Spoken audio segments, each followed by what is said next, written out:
პატივისმცემელი გახდეს ცნობილ ექიმთან, ცნობილ პიროვნებასთან დააშორება. ეს არ არის მარტივი სიტუაცია და მე მინდა ვთქვა, რომ ჩემი დღევანდელი გამოსვლა ცანის განცხადებებით, რომელიც წინა პერიოდში მქონდა, ზოგიერთი რამის თაობაზე მე პრეზიდენტი დავაყენე საქმის კურსში და ვთვლი, რომ დღევანდელი გამოსვლას მე ვჭარ ამპარებო, რომ ძალიან ბევრი უსმენს ამას. მე უბრალოდ ხო აკრიტიკებენ როდესაც ორშაბათს რა მოყვა, ორშაბათს როცა დამთავრდა არჩევნები, ესე იგი ჩვენთან 10-15 პიროვნება ესწრებოდა სხდომა პოლიციის ხელმძღვანელების. იქ გვარები დაასახელეს და მე მადლობა მინდა უთხრა, გავიდა მე ეს გვარები გარეთ შეშინებული, 3-4 სხვადასხვა ჯგუფი ჩამოვიდა გარეთ, ეშინიათ უკვე არ გაირკვეს. ეხლა მოხდება ეს რომ მომწავლავი ნივთიერება რომ შემოიტანეს საქართველოში, აი ნახავთ თქვენ რა ძალები იქნება მის უკან თუ იმის მომწავლავი ნივთიერება უკან. ნავთობს რომ დღეს რომ მთავრობის ხმაზე ითქვა 21 ვაგონი თუ რაღაც უდიდესი ეს პირველად შემოიტანა ეს ძალიან ბევრი რამ ჯართის ბიზნესი რეალურად აი ვინც უნდა შეეკავოს ჯართის ბიზნესი კრიმინალიზებულია. ანუ აეროპორტი არავინ არ იწიწყოს ამ იმაზე თვითმფრინავები და ესე ამისიკან უმძიმესი ძალები დგანან მთელი რიგი დიდი ბიზნესი ხმამაღლა უნდა ვთქვათ ეს მე ვიცი რა დატყვევს მივიღებ არც ხელისუფლებაში მოეწონება ბევრი იმას ეს თქვენ კიდევ ერთხელ მინდა დააკვირდეთ არ პოლიტიკოსების ძალიან ცოტა ნაწილი ლაპარაკობს ამაზე მაგრამ პირად საუბარში ყველა მე ისეთი შტაბ-ტილება მრჩება რომ ძალიან ბევრი მათთან კავშირშია ეს არის სერიოზული რამ აქ არ არის ეს აქ მარტო რომ ერთი პიროვნება აკრიტიკო როგორც წარმოუდგენიათ თქვათ ეს ხალხი რას აკეთებს ეს ხალხი აკეთებს იმას რომ თქვათ თუ დაიწყეთ წესრიგის დამყარება ქვეყანაში დადგებიან მოწინააღმდეგე ძალასთან იმისათვის რომ დაგამხონ ისევე როგორც ეს მოხდა თქვათ ერთხელ მე მეორედ რაც გაუკეთეს გამსახურდიას გარკვეულწილად ლოიალური დამოკიდებულება ქონდათ პირველ ეტაპზე თქვათ ხელისუფლების მიმართ როცა ჩამოვიდა ბატონი შევარდნაძე მაგრამ როგორც კი შევარდნაძე ქუთაისში როდესაც იყო 19 ოქტომბერს მე მას ვუთხარი რომ თქვენ ბატონო პრეზიდენტ არ მოგცემენ ამის გაკეთების საშუალებას იმიტომ რომ იმდენად ღრმად არის ეს წარმოიდგინეთ თქვენ რომ 30 40 50 ლარიან ხელფასით ხალხი ამას ქვეყანა ხომ უყურებს ცხოვრობს კარგად არ არის ხელისუფლების 90% დღეს ბიზნესია ბიზნესი თქვენი განცხადებით არის ძირითადად კრიმინალიზებული. ყველა დიდი ბიზნესი საქართველოში უმეტესი მაინც არის კრიმინალიზებული. ვიცი რა დატყვევს მივიღებ, მაგრამ აქედან ის არის ფიქრობთ, რომ გამოსვლა შეიძლება. ესენი არიან ეს არის უბრალოდ სერიოზულ ხალხს, ძლიერ ხალხს. არავით არის პრობლემა ამისი. არ ექნება რომ ეს ამას უნდა პოლიტიკური ნება, ამას უნდა ხელისუფლების და უპირველესად თქვათ ხელმძღვანელობის და ხელისუფლების პოლიტიკური ნება მე ერთი რამ მინდა გითხრათ რომ ვიცი ახლა დროში ძალიან შეზღუდული ვარ მაგრამ მე ამ თემასთან დაკავშირებით აი უბრალოდ წინა ის მე არ მინდა არეულობაზე მითხარით თქვენ წეღან განა აი მინდა გკითხოთ თქვენ აი როცა დამთავრდა ჩემი გამოსვლა მე იყო ნუ პენსიონერებთან დაკავშირებით მე ვთქვი მაგრამ აი მეორე დეტალი იყო ასეთი რომ რეგიონალიზაციას მხარს უჭერთ მაგრამ პრეზიდენტმა შემოიტანოს დამსხვილება. აი მითხარით თქვენ ქალბატონო ინგა, ვინმე მიქნებ დაგირეკო ტელეფონზე ან საქართველოში იქნებ ტელევიზიით. თქვენ მე ოდნავ მითხრათ ერთმა პიროვნებამ მაინც გითხრათ, რას ნიშნავს დამსხვილება და რომელი ორი რაიონის შეერთება საქართველოში. არ არის ეს არეულობა. ანუ ჩვენ კერპს ვიხდით ხუც ესე იგი იმის რომ რეგიონალიზაცია უნდა მოხდეს, მაგრამ ტრადიციული წინააღმდეგი ვარ. აი თურმე ორი რაიონი უნდა შევაერთოთ ერთად. საქართველოში ორ სოფელს ვერ მოძებნით დღეს, რომელიც ერთი სახელწოდებით შეიძლება გააერთიანო. ანუ ტელევიზიაში გამოდიან ადამიანები ზოგჯერ არ მინდა თქვენთვის საწყენი იყოს, მაგრამ აი ხშირად ერთხელ ამის წინ გამოსვლა რომ მქონდა თქვენთან ორი პიროვნება იჯდა. მათ ისეთი ტყუილები თქვეს. მე ხო ყველაზე ვსაუბრობდი ერთ მინისტრზე მეორეზე და მე მათთან მაქვს მეთქი საუბარი. მაგრამ ისეთი ტყუილები თქვეს, ერთ-ერთმა აღნიშნა რომ ინსკირველი ეთანხმება გამოვიდით. მივნახე ბატონი გივი ინსკირველი მივედი მასთან, ტყუილია ჩემთან არავის საუბარი არ ქონია, როცა აი მეორე კიდე ნანადევდარიანი გახსოვთ. აი ამიტომ თქვენთან დაჯდება პიროვნება, იგი გადმოაგდებს ისეთ რამეს, ვიღაცას მიაყენებს ისეთ შეურაცხყოფას, წვავეთ არ საუბრობს, ხმის დაყენება კარგად ისწავლეთ, ასე მგონი აისწავლეს, მე მგონი ხელზე მოწაუბრობენ, გული არა აქვს და ზოგჯერ უყვირთ რომ ვიღაცა ანერვიულდა, როგორ შეიძლება არ ანერვიულდე როდესაც ადამიანი, თქვათ, ესე იგი, უკადრებელს კადრულობს და რაღაც ისეთ რამეს გაბრალებს. დიდი მადლობა, ბატონო თემურ. ძალიან დიდი მადლობა. სამწუხაროდ ძალიან ხშირად გაისმის ხოლმე ასეთი განცხადებები, რომ აი ჩვენს ეთერში ადამიანები ძდებიან, რომელიც რაღაც უკადრებელს კადრულობენ. ჩვენს ეთერში ძალიან ხშირად, მოდით მე როგორც ჟურნალისტი შეიძლება ცოტა ხმამაღალია ჩემ მხრიდან ამის განცხადება, მაგრამ ძალიან ხშირად ხდება ხოლმე ადამიანების ლუსტრაცია. ჩვენ ადამიანებს მაყურებელს ვაჩვენებთ იმ ხალხს, ვინც ხელისუფლებაშია, ვინც პოლიტიკაშია. ხალხი თავად ვიარჩევს, ვინ უნდა მიიღოს და ვინ არა. მე ამ სიტყვებით დაგემშვიდობებით, კარგად გრძანდებოდეთ. ლუსტრაციასთან დაკავშირებით სულად გეთანხმებით. დიდი მადლობა, კარგად გრძანდებოდეთ. მაშასე, როგორც ჩვენ გავიგეთ, თემურ შაშიაშვილს საკმაოდ სერიოზული დაპირისპირება აქვს შავ სამყაროსთან ქუთაისში. და როგორც თავადვე მოისმინეთ, მას ფიზიკური ლიკვიდაციითაც დამუქრებიან. თქვენ უსმენთ იმერეთის გუბერნატორს თემურ შაშიაშვილს, რეკლამის შემდეგ კი თემა ვინ და რატომ დაარბია თავისუფლების ინსტიტუტი, რომლის რამდენიმე წევრი სასტიკადაა ნაცემი. ისინი პასუხისმგებლობას მთლიანად ხელისუფლებასთან. რადგან დავმალე. ესე იგი, ალიანსში ვარ საგადასახადოსთან, რადგან ალიანსში ვარ საგადასახადო, ალიანსში ვარ კრიმინალთან და მესამე არის ბიუჯეტს რომ ვაზრდებ. ზუსტად 1 მილიარდი შემოდის ბიუჯეტში და 2 მილიარდი ექსპერტული გათვლებით რჩება გარეთ. ეს არის სერიოზული რამ, რომელსაც ძალიან დიდი ხანია. თუნდაც მე ერთი მაგალითი მინდა გითხრათ, რომ აი როდესაც საუბარია დაბალი ხელფასი, ყველა ხელისუფლების ყველა წარმომადგენელი, მე არ ვსაუბრობ მარტო აღმასრულებელზე, ნუ გონია ვინმეს რომ ხელისუფლება მარტო აღმასრულებელი ხელისუფლებაა. იქნებ სხვაგან უფრო მეტი რამ ხდება. და ბატონო თემურ, თქვენ წერილში, რომელიც აი გამოქვეყნდა რამოდენიმე დღის წინ, ძალიან საინტერესო მომენტი იყო. პრინციპში ამანაც განაპირობა ის სურვილი თქვენი ეთერში მოწვევის ერთი ასეთი მომენტი. თქვენ ბრძანებთ, რომ ხელისუფლებაში დღეს მოვიდა და პოლიტიკაში ბევრი ისეთი ადამიანი, ვინც წესით, ვისაც არ აქვს უფლება რომ იყოს ხელისუფლებაში. და ეს ხდება ქურდების და კრიმინალების ხელშეწყობით. დღეს თითქმის ბოლო დღეებში აქტიურად სულ მიდის საუბარი, მე კიდევ ერთხელ ვიმეორებ. ამ სიტყვაზე კრიმინალიზაციაზე. მაშინ ვის გულისხმობთ ხელისუფლებაში მოსულ ადამიანებში, ვინც აი ამ ქურდების და კრიმინალების მხარდაჭერით არიან მოსული? სამწუხარო ის არის, რომ დღეს საზოგადოებაშიც სამწუხაროდ განათლებული ადამიანისადმი დამოკიდებულება არის საოცრად მძიმე და რთული. დღეს გაუნათლებელს და ფულიანს მეტი მხარდაჭერა აქვს და ხალხს, რომელიც ამას აკეთებს, მას მომავალი არ აქვს. მე ძალიან ბევრი მაგალითი შემიძლია გითხრათ, როდესაც ჭკვიანი კაცი, განათლებული კაცი ეხმარება, იცის ძალიან კარგად კრიმინალს, მაგრამ ეხმარება რომ გახდეს სხვადასხვა ეს პარლამენტი იქნება თუ საკრებულო იქნება მისი წევრი. დღეს იგივე გვარები, ვინც მე გითხარით, თქვენ შეუძლიათ თავიანთ მინისტრებს მიუტანონ-სია, როდესაც საკრებულოს არჩევნები იყო თუ სხვაგან, აი როდესაც 10-15 კრიმინალი ქურდი შეგრებილი იყო და თამადობდა ეს პიროვნებები, რომლებიც დღეს ზოგიერთი არჩეულია. თამადობდა და იყო შეთანხმება ამაზე, რომ ერთად ვართ და არჩევნებში ვიმარჯვებთ. მე ხო მაგალითებით გესაუბრებ. ვინ არიან ეს ადამიანები? მე მინდა გითხრათ, რომ შესაბამისმა მინისტრებმა მე ამ გვარების დასახელებამ კარგი არაფერი მომიტანა. იმიტომ რომ დავასახელე თავის დროზე ძალიან მძიმე ფაქტებთან დაკავშირებით. პარლამენტში ერთი პიროვნება არავითარი გარკვევა მას არ მოყოლია, არავის უთქვამს ჩემთვის მართალი არ ვარ, დავასახელე თქვენთან გადაცემაში თუ პარლამენტში თუ სხვა გამოსვლაში. რამდენიმე პარლამენტარი და ვთქვი რომ ესენი არიან მძიმე ბიზნესთან დაკავშირებული. ეს იყო ჭიათურაზე, სტაფონის სხვაგან და სხვაგან და სხვაგან. ხელისუფლებამ ეს არ გაარკვია, მაგრამ მე რომ მივყევი სასამართლოში ერთ-ერთ ჯგუფს, სადაც ძალიან ბევრი ვინმეა და ალბათ ეს გაერკვევა, როცა დამთავრდება უზენაე სასამართლოში თუ მათ სარჩელი შეიტანეს, $1,400,000 ფარგლებში მე მოვუგე მათ, იმიტომ რომ მართალი ვიყავ. მე არ მქონდა ხელისუფლების იმედი, არ მაქვს პროკურატურაში, უშიშროებაში ყველგან მასალები შეტანილია. ესე იგი ეს ხალხი გათავხედებულია და აი ამ დროს რაღაც დასკვნები არ კეთდება. მე ავირჩიე მეორე გზა, როდესაც რაღაც დაიწერება, მივმართო სასამართლოს და ვიბრძოლო ამისათვის. მე 15-მდე უკვე სასამართლო და პროკურატურაში დასკვნით მოგებული მაქვს, მაგრამ ეს ხალხი არის, მე რა გავაკრიტიკეთ ერთ-ერთი პიროვნება, რომელიც რომ დაასახელა შაშიაშვილმა, ჯვან ეს კაცი არ არის მართალი და მოვთხოვოთ მას პასუხი. ან თუ ეს მე მართალი ვარ, მე ხო სხვა რამეს არ ვითხოვ, მე ვითხოვ რომ გაირკვეს ეს საკითხები.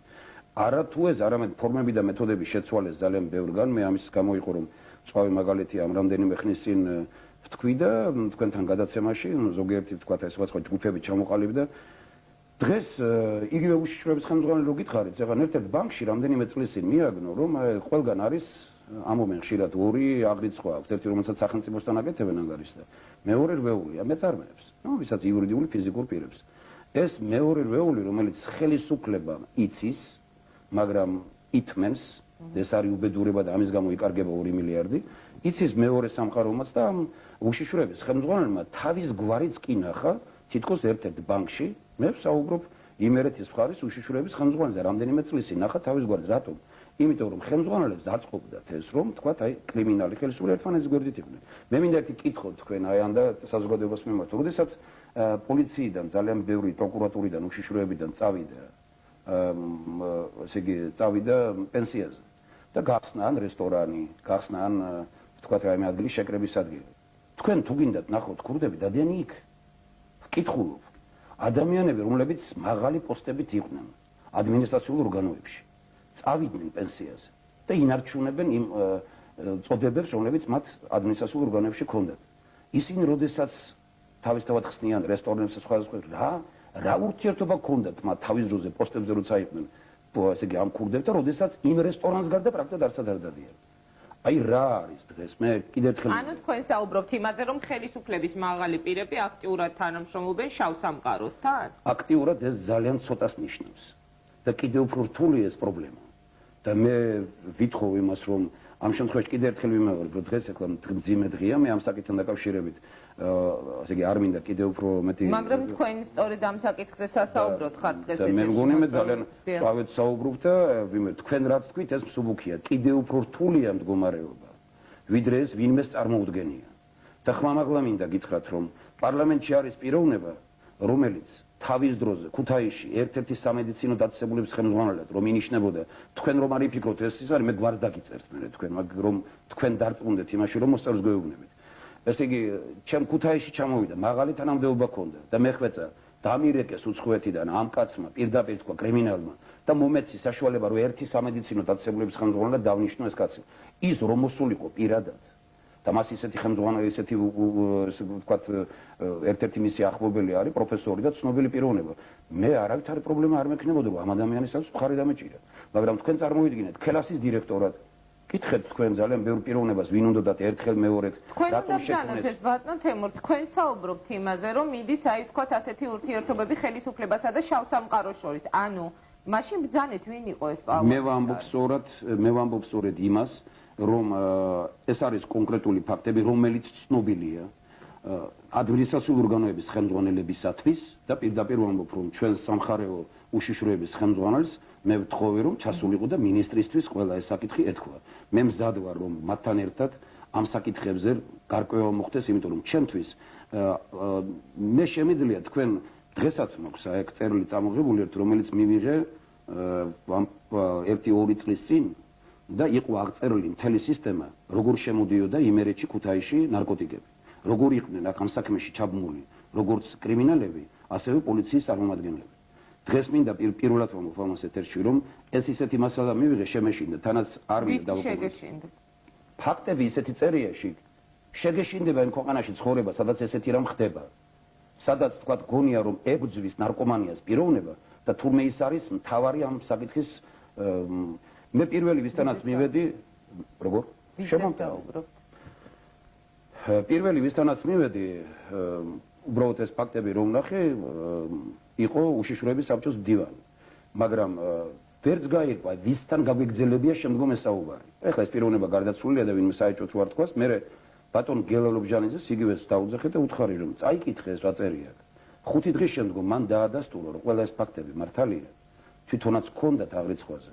და ნუ წარმოიდგინეთ თქვენ, რომ მე ადრე რომ გამოვდიოდი და ამას ვეუბნებოდი შესაბამისი პოლიციის ხელმძღვანელებს, მაშინ ხდებოდა საუბარი იმაზე, ნუ ეს იცით რა, ნუ პოლიტიკოსია, რაღაც მე ყველას ასაც ვსაუბრობ თქვენთან, თქვენ როგორ გონიათ და როგორი დაშინებებია მე გარეთ, მე ამისი მე ამ რამდენიმე დღის წინ დავწერე წერილი, თუ რაღაც მოხდება, ვისგან იქნებეს და 7 სხვადასხვა ადგილზე არის. ანუ თქვენ მიგაჩნიათ, რომ თქვენზე რაღაც შეიძლება. არა, თუ მიმაჩნია პიროვნება, რომელიც არჩეული ერთ-ერთი დღეს და ძალიან დიდ პატივს ემე და არ მინდა მას დაელაპარაკა, არ მინდა დღეს ვისაუბრო, მე კი ასევე შემიძლია რომ დამთავრდება ეს გვარი გითხრათ, შემდგომ და ეს იცის თქვა იგივე უშიშროების ხელმძღვანელმა, უთხრა თუ ეს კაცი არ გავა, ესე იგი შაშიაშვილის სიცოცხლეს საშიშროება, კაცი მოვიდა და მითხრა, უნდა მოხსნა კანდიდატურა, იმიტომ რომ დამირეკეს და მითხრეს, რომ საშიშროება ელოდება ამას და ვიღაც რაღაც დაასე შემდგომ. ეს არ არის რიგითი მოვლენები და თანაც ეს არ არის, რომ თქვენთან ვსაუბრობ ამას პირველად. მე ძალიან ბევრი რამ, რომელიც მე უბრალოდ მიკვირს იმაზე, რომ ზოგჯერ მინისტრებს შეუძლიათ თქვა, რომ ჩვენ ამის თაობაზე კურსში არა ვარ, ჩვენ მე ხმამაღლა მინდა ვთქვა, რომ დღეს ესე იგი იმდენად ღრმად არის შესული და ეს არ არის კიდე ესე იგი ერთი მომენტი, რაც არ მინდა გამოვჩეს. თქვენ შეგიძლიათ ანალიზი გააკეთოთ, ინტერნეტში ამოიღოთ მასალა. 1990 წლის ბოლოს ჩემთვის ეს საოცარი ანალიზი აღმოჩნდა. ყოფილი საბჭოთა სივრცეში იყო 300-დან 500-მდე კრიმინალი. ნუ ან თქვენ წარმოიდგინეთ რა გააკეთეს, რომ ავტორიტეტი, აი სწორედ სიტყვა, რომელიც კარგი იყო, მათ მიიკუთვნეს და მიისაკუთრეს. თვით ეს ინტერნეტის მასალებით საუბრობ, ხო, რომელიც გავრცელებული არის ოფიციალური ორგანოების მიერ 500-მდე იყო. საბჭოთა კავშირის დაშლის შემდგომ გახდა 2000-მდე და კატასტროფულად გაიზარდა. ამ ანალიზით ცნობილია, რომ 67% ამ ხალხის მოდის კავკასიაზე. ეს ინსტიტუტი არის შექმნილი ძერჟინსკის. ეს არის საბჭოთა ინსტიტუტი. ეს დღეს ემუქ ყველაზე 46% ყოფილი ამ საბჭოთა სივრცის კრიმინალები მოდის საქართველოს. თანაც იქ იცით როგორ არის მინიშნებული. მეგრელები ცალკეა გამოყოფილი. არ შეყავთ. 33% რუსი წერია, 32% ქართველი, მეგრელი ცალკე წერია გარკვეული პროცენტი და აფხაზეთიდან გარკვეული პროცენტი. ამ ანალიზს რომ წაიკითხავთ, უკვე აშკარად ხვდები, რომელ ქვეყნებში აქვს, სადაც რუსული არსად არ არის ეს ქურდული ინსტიტუტი, ყველაზე ძლიერია კავკასიაში. ანუ ბატონო თემურ, თქვენი საუბრიდან გამომდინარე, მე ისე გავიგე, რომ თქვენზე შესაძლებელია განხორციელდეს რაღაც. არა, მე ისეთიანით არ ვლაპარაკობ. და თქვენ საუბრობთ, რომ ეს შესაძლებელია მოდიოდეს შავი სამყაროდან. მე იმდენი პიროვნება საუბრობ საერთო ტერაქტებზე ბოლო პერიოდში, მე უბრალოდ კიდევ ერთხელ ვიმეორებ, მე სასაცილოდ მიმაჩნია, მე რო თქვენ ზოგიერთი რამ გაჩვენოთ, კაცი იმიტომ ხარ, რომ ამაზე ზედმეტად არის საუბარი, ამას არ ვლაპარაკობ. ჩემზე ტერაქტი არ არის თავარი. მე ვიმეორებ, ეს არის ტერაქტი სახელმწიფოზე, როდესაც ქუთაისელი, ქართველი, თანაც 4 ჯგუფია გამოყოფილი, ქუთაისური ჯგუფი ყველაზე ძლიერია ინტერნეტში წერია. თბილისური ჯგუფია შემდგომიო, სამეგრელო ჯგუფი და აფხაზური ჯგუფიო. ჯერ ნახეთ თვითონ ეს 4 როგორ არის დაპირისპირება თბილისი, ქუთაისი, სამეგრელო, აფხაზეთი და თანაც წერია რომ ყველაზე ძლიერი ჯგუფი არის თქვა ამ შემთხვევაში ქუთაისის ჯგუფი. ეს არის დღეს ტერაქტი არის სახელმწიფოზე, იმით რომ ძალიან სერიოზული სპეცსამსახურები ამათ აცხოვრებენ საუცხოო პირობებში მოსკოვში, რუსეთში და ეს ხალხი არის გამოყენებული იმისათვის კრიმინალიზაცია რატომ ხდება ხელისუფლების. მე ერთ-ერთმა დიდმა პიროვნებამ, როცა დამთავრდება ამასაც გეტყვით, გაგიკვირდებათ, როცა ეს მაგალითები უთხარი, ასეთი რამ თქვა, რომ მე რომ მოვდიოდი მოსკოვიდან, მაშინ მითხრეს, რომ მოგეხმარებით, რომ აინც საქართველოში არეულობაა და 4 კაციდან, რომელიც გამოაყოლეს, 2 ცნობილი ქურდი იყო თუმენდაცვაში. ეს თქვენ ეს არ არის უბრალო მომენტი. მე ამ საკითხზე საუბრობ, მე ეს ხალხი მეწოდება კიდევაც, მათ გაცნობიერებული არა აქვს დღეს, რომ ეს ინსტიტუტი გამოყენებულია სახელმწიფოში კრიმინალიზაციისათვის, გამოყენებულია იმისათვის, რომ როდესაც დაჭირდება არჩევნების დროს მე ასეთი სიმრავლე ამ ხალხის აღარ აჩერებენ მათ უკვე იმ ქალაქებსა და რაიონებში. ანუ პოლიტიკაში ერევიან. რა თქმა უნდა, დავალებით, ის არ გააჩერებენ. ბოლო დღეებში მიდის ძალიან აქტიური საუბარი, მე კიდევ ერთხელ გავიმეორებ თქვენი ნებართვით იმაზე, ხომ არ იგეგმება საქართველოში რაღაც დესტაბილიზაცია, იგივე ვთქვათ კრიმინალების გამოყენებით. კრიმინალიზაცია, მე კიდევ ერთხელ გავიმეორებ ამ სიტყვას. მე მაინტერესებს აი ბოლო დღეების განვითარებული მოვლენების ფონზე თქვენი დღევანდელი განცხადებები რამდენად ურთიერთკავშირს შეიძლება. თქვენ შეგიძლიათ დაიჯეროთ, შეგიძლიათ არა. ნუ ასევე შეიძლება ბევრმა ტელემაყურებელმა. გამსახურდიას წინააღმდეგ ესე იგი ჯერ ერთი მანამდე, როდესაც გაიმარჯვა მან ოქ ჩვენ ქუთაისში სამეფო კომპლექსში, როდესაც ესე იგი თბილისიდან ჩასულ პოლიტიკოსებთან ერთად დიდი ცეკვა თამაში რომ იყო სამეფო კომპლექსში, ცნობილი რამდენიმე კრიმინალი იქ იყო. გამსახურდიას წინააღმდეგ ყველაზე კარგად გამოიყენეს ეს ინსტიტუტი. იქამდე რომ წერალმა დავით კვიცარიძემ, როდესაც თქვა სამხედრო გადატრიალება მოხდა, დამირეკა და მითხრა რომ ამბობენ აქეთ მოდიხარ და არ წამოხვიდე ისეთი ხალხი ჩამოვიდაო, რომ უბედურება იქნება თუ თქვა აი ესეთი თქვენ დღეს რა ეჭვეპარება იმას რომ აფხაზეთის ომმა შეაერთა კრიმინალები და ხელისუფლებისა და სხვა წარმომადგენლები, იგივე ომმა რომელიც ქვეყანაში იყო, იმ ომმა რომელიც მოხდა შიგა ომი იყო თუ აფხაზეთის, ისეთი უბედურება მოუტანა ქვეყანას, ისეთი გამთლიანება გააკეთა კრიმინალებისა და სახელისუფლება წარმომადგენლების, რომ მართლაც დიდი ჭკუა ჭირდება ჩვენს ქვეყანას, რომ როგორმე ამ მდგომარეობიდან გამოვიდეს. ბატონო თემურ, უკაცრავად თქვენ ეს ინფორმაციები, რომელიც ძალიან სერიოზულია, როგორც ახლა ირკვევა პირდაპირ ეთერში, მიაწოდეთ თუ არა შინაგან საქმეთა სამინისტროს და უშიშროების სამინისტროს მინისტრებს უშუალოდ აქვს თუ არა თქვენს მიერ ეს ინფორმაცია მიწოდეთ. როგორც ველს, ასევე ახალ ხელმძღვანელებთან თელ რიგ პრობლემებზე კიდევ უფრო მწვავედ და სხვასთანაც ამ საკითხებზე საუბარი მქონდა, იმიტომ რომ ხელით დამოუკიდებლობის ერთ-ერთ უმძიმეს პრობლემას ვხედავ მე დღეს, აი რომ შემოყავთ ხალხი იძულებულს ხდიან რომ ჩაერთონ არჩევნებში და ამას სპეცსამსახურები გარედან მოუწოდებენ. კონტრაბანდა არ არის უბრალოდ ვინმეს რომ მოაქვს ფული მოიგოს. კონტრაბანდა ეს არის პირდაპირ დაკავშირებული ქურდულ სამყაროსთან და იმ შეერთებული აქ ადმინისტრაციულ ორგანოების და ხელისუფლებაც. ეს აღურიცხაობა, თქვენ პოლიტიკოსები ამაზე რომ არ საუბრობენ. მე ამასაც გეტყვით შემდგომ, როდესაც მამის 40 იყო ჩვენთან ცხოვრობს ერთი პიროვნება და მე დიდი ხანი 10-15 წელი არ მენახა ის და რომ გავიგე რომ ის იყო მე ვთხარ დატოვეთ მეთქი მე არ ვარ ეს მე აბსოლუტურად ვთვლი რომ მათ დამიპატივისცემაც არის ჩადებული იმაში რომ მათ ისეთ რამეს აკეთებინებენ ქვეყნისათვის ეს სირცხვილია და როდესაც გადიოდა გარეთ მითხრა რომ მე ჩემთან რომ მოვიდა სახშიო პოლიტიკოსი ასე მითხრაო აი თქვენო თემურ შაშიაშვილის ხომ იცნობთ მე გავაკეთე განცხადება თუ ჩვენ პარლამენტში გავიმარჯვებთ თემურ შაშიაშვილი თავრობის თავმჯდომარე იქნებაო ეს გააკეთა 40 კაცი განცხადება ეს იციან ჩვენმა წარმომადგენლებმა ადმინისტრაციული ორგანოების ვინ იყო ეს პიროვნება თიც გვიქნებს დღეს მე რა უნდა ის პოლიტიკოსი მე რა უნდა გავაკეთო გარდა იმისა რომ მივმართე შესაბამის ორგანოებს და უთხარი რომ ჩემზე თავდასხმა არ არის უბედური ვიღაცა მართლა შეეწირება ამ საქმეს მაგრამ გამოცხიზდება ქვეყანა მაგრამ როდესაც თქვა მთელი რიგი